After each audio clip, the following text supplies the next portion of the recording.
Hello friends आसतु आज विषुव संक्रांति ये विषुव संक्रांति रे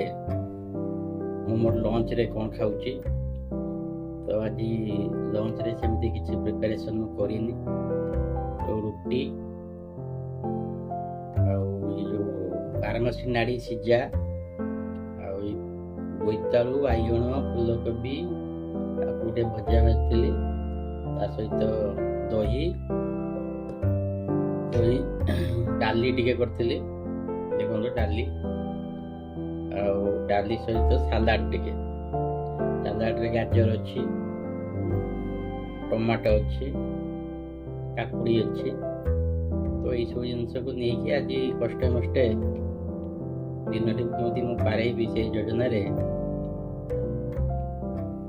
लंच सरला तो लास्ट रे मु दही को खाऊची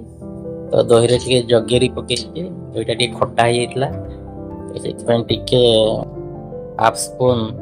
जगेरी पकेकी टिके ठंडा लागला खाइली।